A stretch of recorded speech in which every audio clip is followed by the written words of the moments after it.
My name's Bryan Phipps, and I'm a ranch with my wife Chelsea, my daughter Gracie, and my son Tegan in Brusett, Montana. Where's that deer? Whitetail. This was an EQIP project we did in 2010, and it was with our local NRCS, and we worked with Sue Fitzgerald on the project. And this is a 10,000 gallon storage tank, so we pump water up, gravity flows 2 directions back to 5 different water tanks. We were dependent on reservoirs, so on years like this, we'd run out of water, so we couldn't utilize the grass. We've been able to make our pastures smaller and have more water sources so we can utilize our grass better. And we can utilize it even in hot weather. Our breed up is better, and then we've gained 50 pounds on our weaning weight of our calves. You sell by the pound, so when you're gaining 50 more pounds per calf, it's more income. I would figure that we have increased the grazing area by 20% with this water source. We have a grazing plan. There's a minimum days to be in the pasture, a maximum. So by that plan, when we're out there and we're looking and we're paying attention, we can say, okay, we're not going to hit the maximum in this pasture, we're getting short, we're going to move on. Or we can see that there's lots of growth, so we're going to stay in there the maximum number of days and then move. This is their conservation plan and the conservation contract for the conservation stewardship program. In their conservation plan, it includes the use of cover crop mixes to improve the soil health and also for grazing. And then they're monitoring key grazing areas to improve the grazing management. All right, right here is an area where in February we did concentrated bale grazing. So we set the bales, don't roll them out.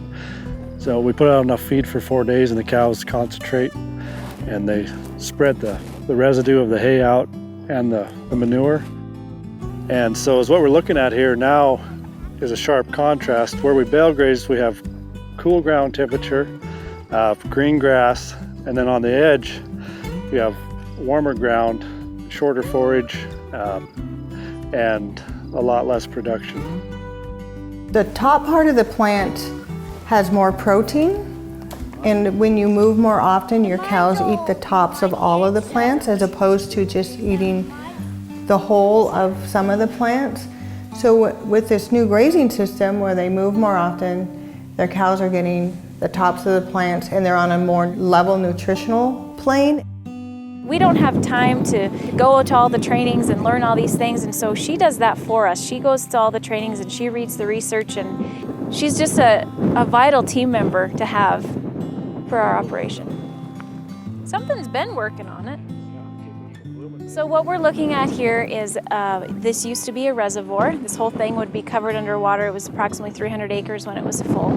In 2011, with all the rains, this dam went out, and so what we were left with was bare ground, and what developed was a serious infestation of Canada thistle. So the NRCS has been an amazing help. Sue Fitzgerald has been just a crucial team member for us to help us figure out how to target the Canada thistle and how to set up our grazing patterns to really target this big problem. Now we're looking at a completely changed biology of this whole area. We have a riparian area that has developed. In the past, this would not have been here because our cows would have stayed down here all summer long and they like those willows. And now we're getting this whole new riparian area with good ground cover and lots of different species of plants coming in here.